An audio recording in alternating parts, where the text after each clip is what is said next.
Hello, hello, bottoms. Welcome to another episode of the Bottoms Up podcast. I am your host, Taylor, and we are here for our first talking head, our first bonus episode of season 2. And yeah, I just want to talk. I have some things to say. I have some things to say. But first, let me get out our housekeeping items real quick. There won't be, well, now as you know, there won't be like a little true announcement section on this episode where I go through the events for the upcoming week. But I will be having a post on Monday, the day that this episode comes out, that'll outline all the events coming up. Because, obviously Valentine's Day is on her way, one of my favorite holidays, if not my favorite holiday. So yeah, there's definitely going to be some fun events, both for couples and for singles, that I definitely want you guys to come out to. In addition to that, I will be having T back next week for another episode of T Talks. So I hope you guys are looking forward to it. She is my sounding board, my rock, my lifeline. So I know she always has little tidbits of wisdom for us. Okay, that's it.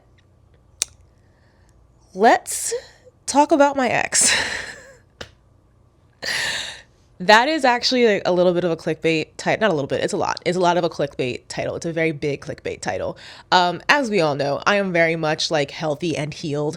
I don't like to have toxic conversations, and just generally speaking, I'm not just going to use my podcast just like talk poorly about somebody in my life. Like that's not what I do. But I wanted to talk about just some feelings that I've been having lately, especially around that relationship. As we all know, maybe not as we all know, but as some of you know, she had recently pop up like back in my life within the last like couple of months. And I think that experience plus some things that happened in my life directly afterwards were very eye-opening. And so I just want to talk about it, and I want to share those feelings and just share what's been going through my head. So very broadly speaking, just to kind of give enough context, we dated for a little over 3 years. I met her when I first moved here for school, and honestly, it was pretty much like love at first sight. But I mean, yeah, like I wanted the relationship with her. I enjoyed it. We were very compatible in my eyes, especially like even on paper. Like I would say that, we were just very compatible people. We started dating, it would have been the end of 2019. So like just before the pandemic hit. And I think that also impacted the dynamic for sure. I started therapy at the end of 2020 because that's also like my mental health was really going downhill, and I knew that I needed something. So I started therapy at the end of 2020.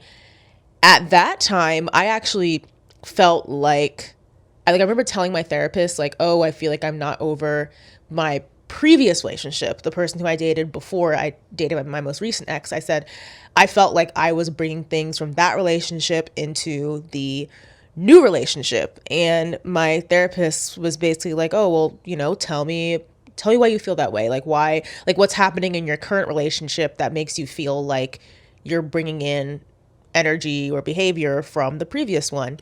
And so I laid it out, and he was basically like, "Well, actually the problem is your current relationship." And I was like, "No, I don't think that's it. I think the problem is me. I think it's my brain. I think it's my reactions. And I think it's my attachment issues." And he was like, "Yeah, you can think that. But like, here's what's actually happening." And he was very, as I guess like for therapists, like they can't tell you like, "Oh, break up with this person" or something like that. But he very much made it clear that he did not like her. He actually told me straight up that he did not think that we were compatible, which he was right. But I didn't like the way he said it at the time. So I didn't really take it to heart. But yeah, it was almost like every time that I thought that oh, this is just like a regular relationship issue. This is fine. We'll work through it. Like my therapist eventually was like, hey, I don't like the way that you're being treated. I'm going to be so honest. And I was just kind of like that was like the eye-opening moment for me, that like I think when someone put it into words, I was like, oh, okay. So I broke up with her. It wasn't the cleanest breakup. I think that I definitely could have done that a lot better. But I think I also just, at that time, I really didn't know like what I wanted to do, because I still wanted the relationship, but I was convinced that, oh, like if we just give it some time, if I give her some time and if I give her some space, and if I take some time and I take some space, then it'll be fine. So when I initially broke up with her, I was kind of more leaning towards like more of a break than a breakup. So we did that. And then a couple months later, we were talking and she asked, like where I'm at, how I was feeling. And I was just like, I don't know. I don't know like what I want at this moment. Cause we were at a point where we're talking about like moving in together. So, leases were coming to an end. And other life things were making progress. So there needed to be like some certainty there. And I just didn't have an answer for her. And so maybe another month and a half passed, and we were having another conversation, and I just didn't like the way that she was speaking to me personally. So I was like, you know what? Actually, no. Like, I don't want to continue with this. I don't want this. Like, I'm done. And that was it. So yeah, it was like a 4-month long breakup process, which is very lesbian of me. So at that point, I really started like dating more, in terms of like, being on the apps and things like that. I did my rounds.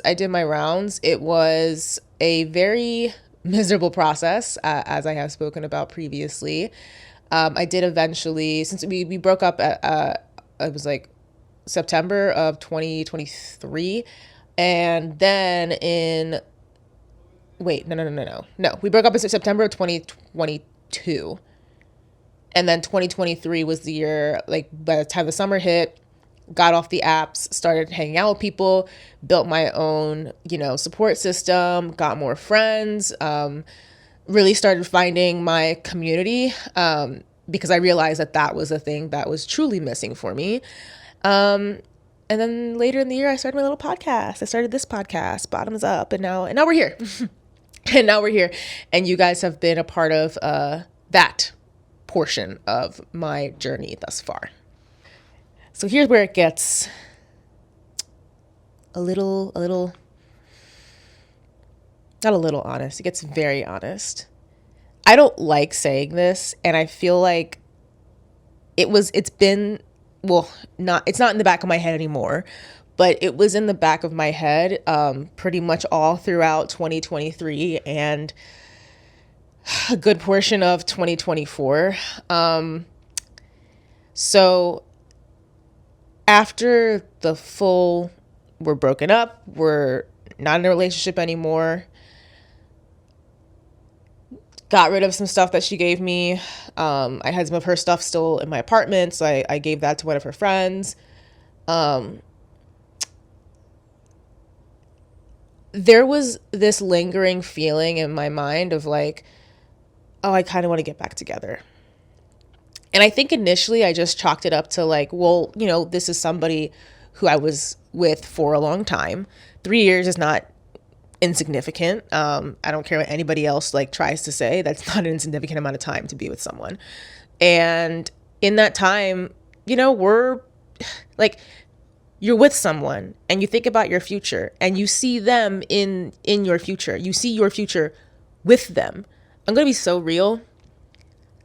I looked at a piece of land in Virginia. It was like 6 acres for like $50,000. And I was literally designing like the whole house and the barn and like everything. And I was like, oh, I kept telling her, I'm like, oh yeah, this is like a little project that I'm working on. But in my mind, I was like, no, this is our house. Like I'm designing our house. Like, I think I even asked her at one point, I'm like, no, this is getting way too into it. My bad.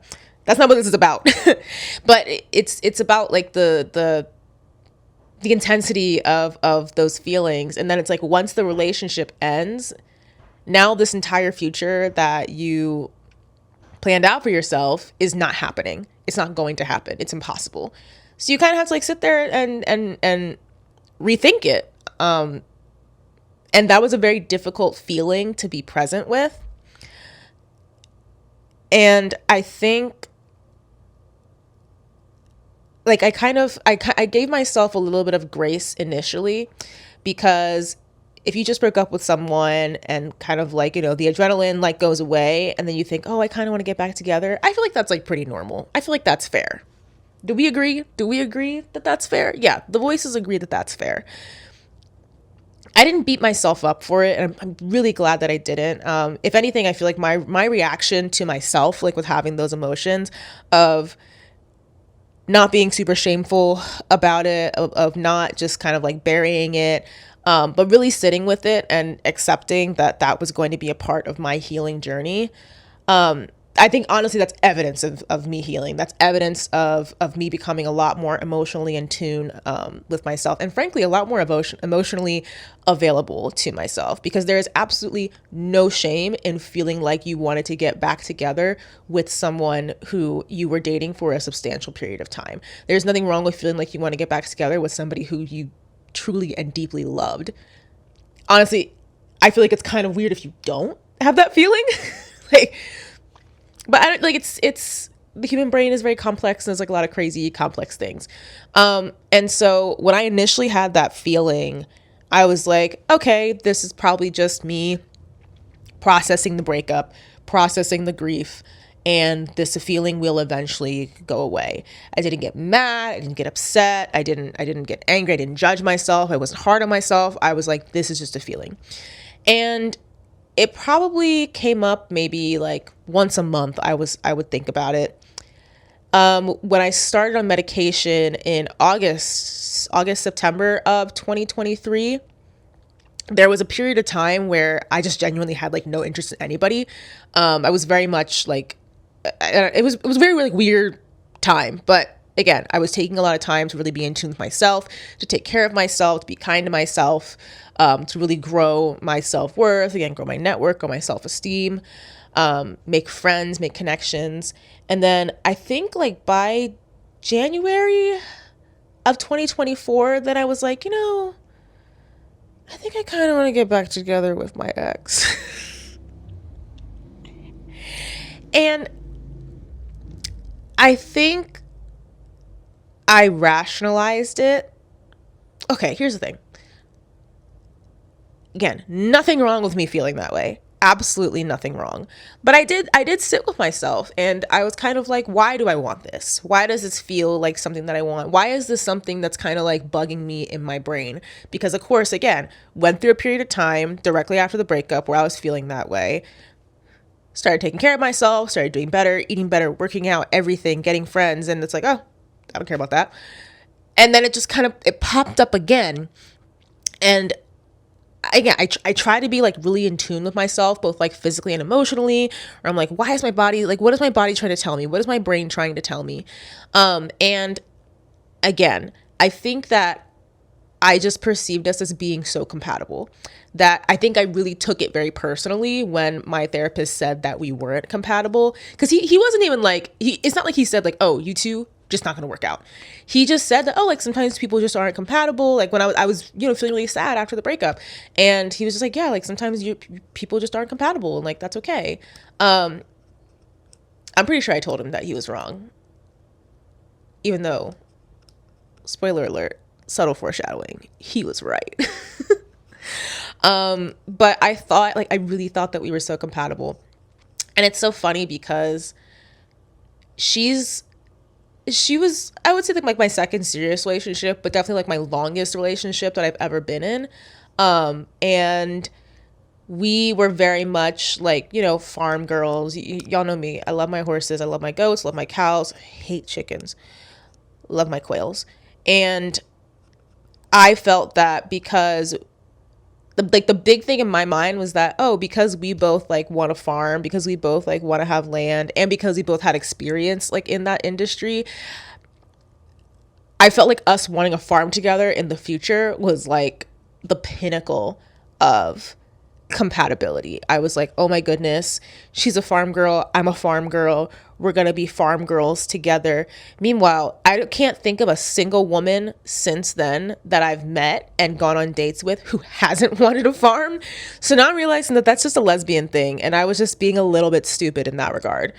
But again, when you're with someone for 3 years, like, yeah, like it feels like you guys are it, you know? So I gave myself space to have that feeling, and I kept thinking about it, and I kept mulling over it. And I was like, should I reach out? Should I reach out? It was just on my mind. And I think where I hesitated was I told myself that I didn't think that I could be a good partner to her anymore, because I was nervous that the distrust that had built up when we were initially dating, I was scared that like if I went back into the relationship with her, that I was going to carry that distrust with me and that I wasn't going to be able to let things go. And I was like, it's not fair for her to be with someone who frankly is like so resentful. Like that doesn't, I was like, no, like I don't want to do that to her. It just didn't seem fair. To give myself a little bit of credit, I was processing a lot of these emotions on my own, actually. I don't think that wasn't really, like, it was happening so infrequently that it like wasn't really at the front of my mind to bring up like during my therapy sessions. So I was processing it on my own, and where I kind of came to the conclusion, I just realized that like I was never taught how to end relationships with someone that I deeply and truly loved. Because I did truly and deeply love her. And even when that thought was coming up of like, maybe I should get back in the relationship, both times it I was like, I love this person, I want the best for this person. Do I want to, no, I want to, yeah, I was like, I kind of want to be with this person. I kind of want to be back in the relationship with this person. And again, I put the onus on myself to say like, well, hey, I just like, I put the critique on myself. I said that I wasn't capable. I wasn't even thinking about what she was capable of. It came to me. I was like, the way that I feel and the way that my brain works and the way that I handle things, I was like, I just can't do that. I can't be the partner that she needs. And again, I was still giving space for that thought, but I was like, I'm not gonna reach out. I'm not gonna do anything. I'm not gonna do anything with this feeling right now, because it just didn't feel right. I feel like I just needed to explore it more with myself. And like the more that I explored it with myself as well, it's not even that like we aren't taught how to end relationships with people who we love. We aren't even taught how to end relationships with people who don't love us. And that's why so many of us are ending up in these situationships, or at least like that's part of it. Because some people also just lie and love bomb and do weird shit. But I think a lot of what I was taught, and like a lot of the media that I consumed as a child was so focused on relationships. It's like anything that was happening on like Nickelodeon or Disney Channel, which is most of what I watched, because those are kids programming. Of course, that's what I watched as a child. You could not watch any show without there being some sort of multi-part romantic subplot. It's boyfriends and girlfriends and maybes and exes and breakups and fight. And it's like, it's all so intense, when the reality is that the relationships that we have with people, it's not so cut and dry. It's not like you break up with somebody or you cut somebody out of your life and that's just it. And you stop thinking about them and you stop dealing with them and you just like automatically hate them. And it's so funny because I feel like the media as I was growing up was very much saying like, oh, you've broken up with somebody, they've completely left your life. The ex has absolutely like zero relation to you. You like they're gone. And then conversely, oh my God, I'm forgetting my words. On the other hand, what I was hearing with my peers at that time was a little bit of a pushback against this idea. Well, why can't you be friends with your ex? That's somebody that you had a relationship with. Why can't you just be friends with them afterwards? And so now there's this push of like, well, no, you break up with somebody, you don't just hate them. Like they're still in your life. They're still important. You're still friends with them. And it's like there was no room for the in between of like, this is like a little bit awkward. Don't know what to do here. And it's so crazy because that in between is the reality. Like that's life.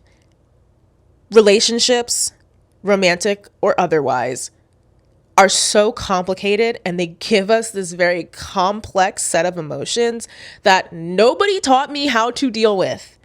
No one. And I'm like, I guess it's like, I can't be angry about it because it's like, yeah, I figured it out after thousands of dollars of therapy and a year on an antidepressant. So yeah, like I'm okay now, but it's just like, oh man, like I just wish that I'd had somebody kind of like helping me or like teaching me how to navigate that, or even just telling me that like, hey, it's not so cut and dry. That like, yeah, as much as I was the one who ended that relationship, and honestly, yeah, it would have been like very toxic of me to kind of turn around a couple months later and be like, hey, let's get back together or something like that. So like, but I almost feel like my argument then would be, if someone had taught me about like the complex emotions that just happen around relationships, then like I wouldn't have even been tempted to like get back into a relationship. I would have had those feelings, and again, like I just would have been like, well, those are feelings that you have sometimes. Those feelings are normal, you know? Like I'm glad that my therapist like was helping me out in like so many other like areas of my life and like helping me understand my feelings in so many other, like on so many other fronts that, you know, again, I was able to kind of process that little portion of things on my own. And that's not to say that like there isn't like a little bit of shame there. I mean, y'all heard it like literally when I first started talking about this, like there definitely still is that little bit of shame there that like I wanted to get back together with my ex who I should not have. I should not get back with her. Like absolutely not. But again, I'm allowed to have those feelings. There's nothing wrong with just like having those feelings. So that brings us a little bit closer to present day. As I'm kind of navigating this mildly pervasive thought through 2024, August of 2024 hits. And mind you, our anniversary was like August 21st. And we had a Google Calendar event saved for it.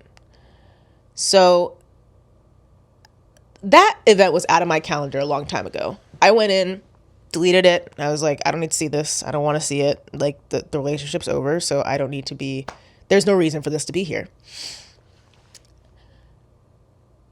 In August, I was leaving work and I saw a notification from Gmail that there was an update to that event. And initially when I first saw it, I was like, oh, she's probably also clearing out her calendar. And I felt a little guilty because I'm like, oh my goodness, I hope when I deleted it, it didn't send her a notification. Because like that would be kind of shitty, right? And so I opened the email and I see that she had edited the event to end the day before what would have been our anniversary in 2024. Let's rewind. We broke up in 2022. It takes multiple steps and multiple decisions in order for that notification to hit my inbox 2 years after the fact. There was the option to not, if you ever edited a Google Calendar event, or if you haven't, when you go and you edit an event, even like a recurring event, it gives you the option if you want to send the update to the guest. It's a little pop-up. It doesn't do that automatically. It will not automatically send that update. So she had to have actively decided to send it. And even then, I still gave her the benefit of the doubt. Took a screenshot, sent it to her, and I said, hey, did you mean to send this to me? Because I thought maybe, just maybe, she's in her healing era. Maybe this was a cathartic decision for her, and she just didn't realize that it was going to get sent to me. And there was no response. And knowing her, no response means that it was done on purpose. And not only that, because I know I shared on my Instagram story like how I was feeling after that instance. She did it again. So that double confirmed for me for another event that was a shared event between us. Again, that was off of my calendar, but she decided to go in and edit it. She did it again with another event, like a couple, maybe like a month or two after that. And my initial reaction was, again, to give her the benefit of the doubt. And then when I realized that it was done on purpose, I felt very angry. I felt very betrayed. I guess I just didn't understand why. I was very confused. I think where I struggle a lot, because I'm someone who loves very hard.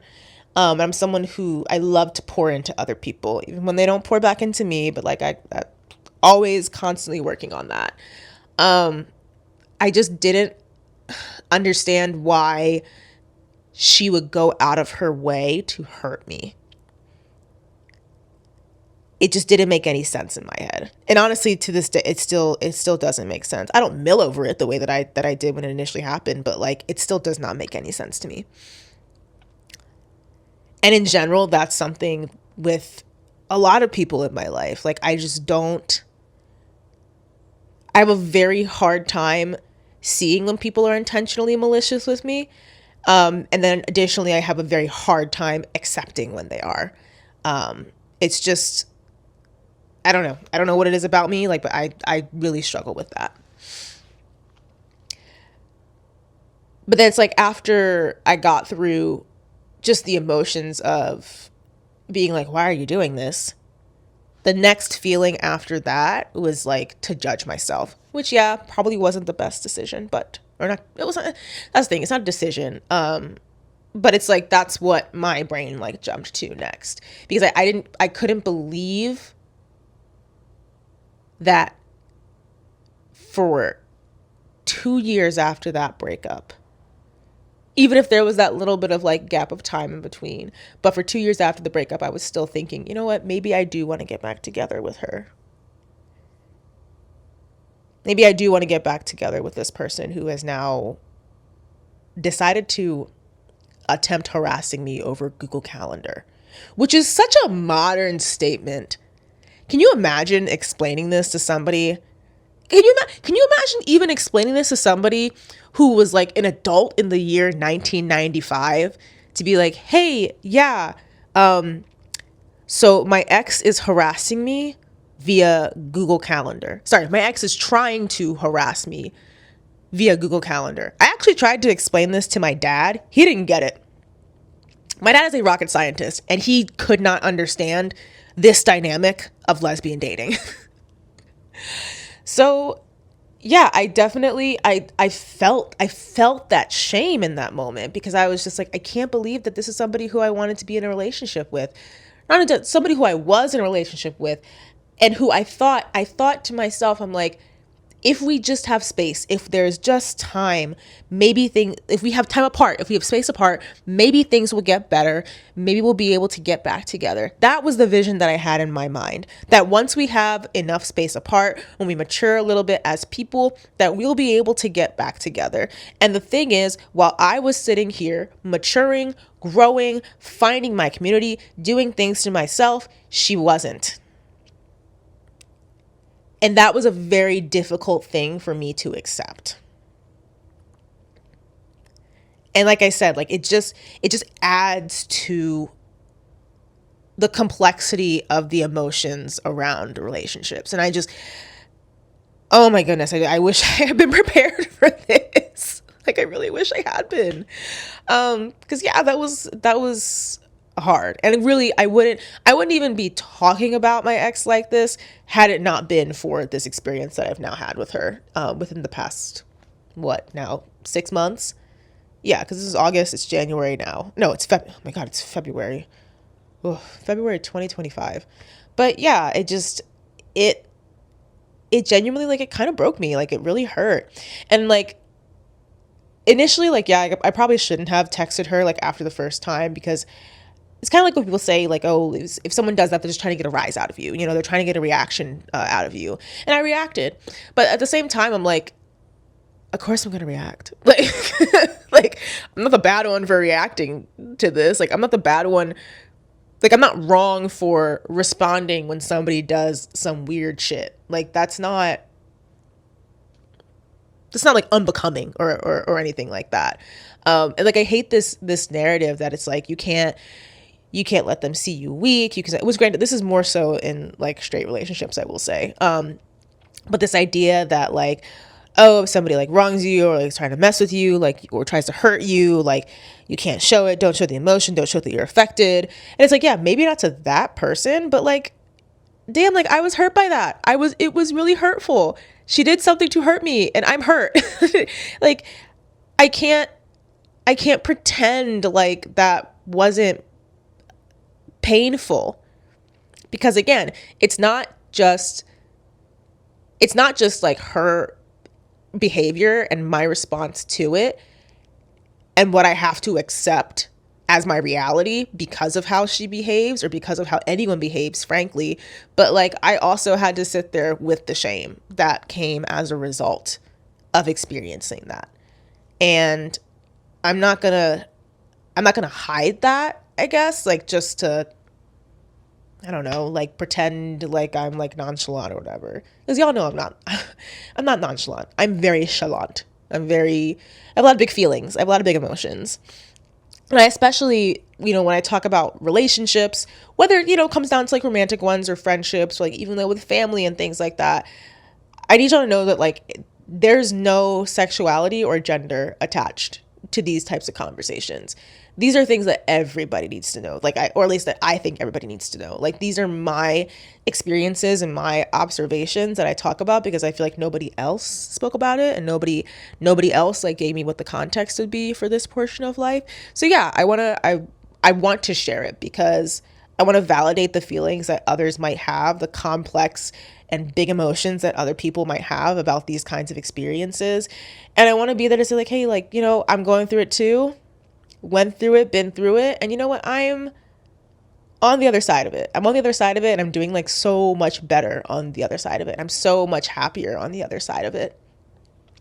And just like generally, I will never regret loving somebody. I will never regret showing love. That's why, oh wait, here. I have like so many of these. Look at this. So I have like 4. But yeah, I will never regret love. I will never regret wearing my heart on my sleeve. I will never regret being chalant. I think the world could use a lot more love. And if I got to be the one to show it, then I'll be the one to show it. You got to be the change you want to see in the world, as they say. But no, I'll never regret showing somebody love, even if they are no longer in my life. Even if the relationship ended on very poor terms, which has definitely happened to me in the past year, especially towards the end of last year. I lost quite a few people out of my life. But I think it's also a testament to where I'm at, where I can lose people, but I can still look back at the experiences that we had, and like, I can still enjoy that. I can still enjoy the memories. I still have pieces of other people, of gone people around my apartment. I still have certain mannerisms, certain words, certain hobbies, certain habits that I carry from people who are no longer in my life, people who I don't want to see or hear from ever again, but I don't hold any malice towards those parts of me, you know, because it's like everybody everybody that you meet, you take a part of, if that makes sense. Like, you grow. I don't know, how could I say this? It's like we're all mosaics, you know? We're mosaics, and we're constantly swapping pieces out and adding to ourselves and becoming more intricate and more complicated, and this like very like beautiful end pattern. But it's like no part of that pattern would be complete. The pattern itself would not be complete without all of those little parts and pieces. So I'm absolutely like not going to shame myself for, you know, having bits and pieces from people who are no longer in my life. And truly, especially the thing that I have learned over the past 2 years of growing as a person and of healing as a person, and now we're about, well, I guess about to hit like 3 years post breakup, like two and a half, a crisp little, 30 months? Yeah, crisp 30 months. Oh God, where was I going with this? The result, or one of the results, of us being in this society that prioritizes being in a relationship over being in a healthy relationship is that some of y'all are holding on to some things that you need to not be. Holding on to some things and some people and some women that you really need to not be. Because while my therapist can't tell me or anybody else to end a relationship, this is my podcast. I can say whatever the fuck I want. I'm gonna be so real. Some of y'all irritate me, like really. And it's crazy because like, I remember like last Valentine's Day, I kept seeing so much content on Instagram, especially, that was just bitter. Like, it was, there was this one audio going around, and it was like the caption would always be like, oh, like when you're, like when your friend is telling you about like their first Valentine's Day with their new partner, and the audio was just like, ha ha ha, it won't last. Like, it was very much like giving negative Nelly, giving bitter Bethany. And it was just honestly like really gross. And I was like, I don't wanna like, get this away from me. I rebuke this energy. Get it away from me. I genuinely, it's like two sides of the same coin. Y'all are so relationship obsessed that on the one hand, you'll stay in a relationship that is absolutely not serving you. And then you come to somebody like me and you complain over and over and over and over again. And I can say this because I was in it. Because I've been in it. Okay, so I'm speaking from experience. I've been on both sides of this issue. Y'all will be in these relationships that you don't like with people who frankly don't even sound like they like you. And you want to come to me and vent and rant and rave. But when I say end it, now I'm the problem? And the thing is, I'm such a caring friend. I love everybody. Everybody in my view, again, has the potential for growth. But I nor you, neither of us have to sit there and watch that growth happen. We can actually, we can be in Ibiza. We can be single in Ibiza. Yeah, you can do that. And then again, it's like these very bitter people who see relationships or see someone in a relationship and they're just filled with like the jealousy and the hatred of that. And they respond to people in their life who are in loving relationships, and respond to it with like so much negativity. Y'all are the same type of person. And I'm going to be so real. You bitches are so bitter. You bitches are so miserable to be around. So miserable to be around, because fundamentally both of y'all lack so much as an ounce of self-love, so much as an atom of self-love. And it's truly, I'm not gonna say embarrassing, because that will be mean. Because again, we live in a society that does not teach us the importance of self-love and doesn't teach us the importance of platonic love and platonic relationships. So no, it's not embarrassing, but it's frustrating. It's very frustrating. I'm very worried for you all. I say all of this with love. I say it all with so much love because I love everybody. But no, like I'm being so real. Like Valentine's Day, and like we set up these things, like these little like cultural jokes, like, oh, like Singles Awareness Day is February 13th, or like Galentine's is like on a different day than Valentine's. And I'm like, again, it's not to shame like these practices. Like that's not the point here. But I'm almost like, do we need to add more things, or do we just need to realize that like Valentine's Day is encompassing of love, all kinds of love, because love is an all-encompassing feeling. You can love so many different ways. You can love so many different people. And really fundamentally, all the love that you give to other people it cannot manifest without self-love. Self-love is like the purest form of love, and not ego, not self-obsession, but just self-love, being honest to yourself, being emotionally available to yourself, being time-wise available to yourself, pursuing the things that you want to pursue, exiting scenarios that don't work for you, and then also entering the scenarios that do. So like that's like, I think, yes, as much as I wanted to talk about just like the complexity of going through this breakup and all the emotions like that are around it, it's like I really can only do that when I loved myself and when I gave myself the space to feel all those things and to recognize that like I also don't have to have it all figured out. Like literally, even if she had not edited the calendar events, yeah, I'd probably still have like those complex feelings where my brain was saying, hey, like maybe you should reach out to her. Like maybe you want to get back together. And the thing is, I still would have given myself the space to figure that out. And frankly, I'm actually really, I'm not gonna say I'm glad that she did that, but I feel like it really gave this sort of like finality to things to tell myself, no, I actually don't want that. Like I actually do not want that. I do not want that at all. And it's made it that much easier to pursue other people. And I honestly like, I know, the universe and all that stuff. Oh, I didn't read my horoscope. I'll read my horoscope after this. But just like, yeah, like, it's like everything happens for a reason. Because I pulled some cards in November, December, like early December.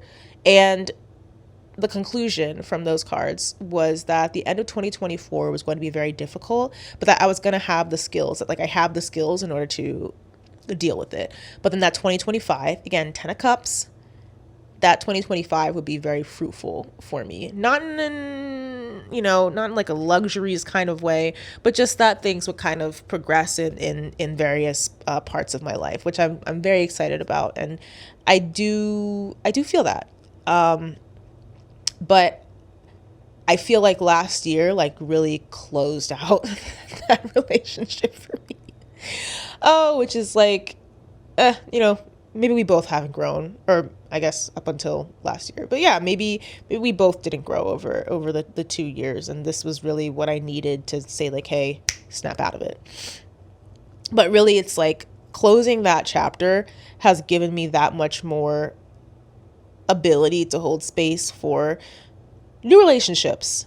And I think that my ability to date intentionally and to pursue those relationships intentionally was probably going to be hindered if I still had that thought in the back of my head of like, hey, maybe I kind of want to get back with my ex. And like, again, in hindsight, it's almost like maybe the true feeling there wasn't that I wanted to get back with her, but that I wanted to get back to a version of my life that I was so familiar with and that felt comfortable. Because change can be very scary and progress can be very scary. And as I said before, the idea of pursuing new relationships, while not scary, once the option is put in front of me, I'm kind of like, now I'm scared. Now I'm nervous. Now I'm anxious and avoidant, which is a great combo to have in one tiny little brain. But we're doing it, and we're pursuing it, and I'm open to what this year has in store for me in that regard. Not only with like dating, and I'm also like, I feel like everybody wants to be in everybody's business. I will say like 2024, like as a year overall when it comes to dating, was I think very fruitful for me and very positive for me. I had a couple different experiences with people that just felt so healthy and so normal, and that didn't leave me absolutely emotionally drained by the end of it. And I'm very grateful for that, because I feel like this was really the first time that I was able to experience secure attachment, which is crazy to say as a 27-year-old. But I'm grateful for that experience. I'm grateful for those people. And I had a good time. I had a good time in 2024. I can't deny it. So yeah, like I think I do genuinely feel like now I am in like a really good spot to try to pursue an actual serious committed relationship with someone. And that feels like very nice. It feels very nice to be at that point. And also shout out to my therapist for holding me down. Appreciate it. Thanks, homie. Okay. Let's read my horoscope, because I'm giving myself a headache at this point. I'm also very hungry, and I didn't do an outfit check, which, like, okay, that too. For this season, I feel like I want to be better about like my fits when I do episodes. So like this is my fit today. This is my Target square neck tank top bodysuit. Have my typical jewelry on, my hoops and my chains.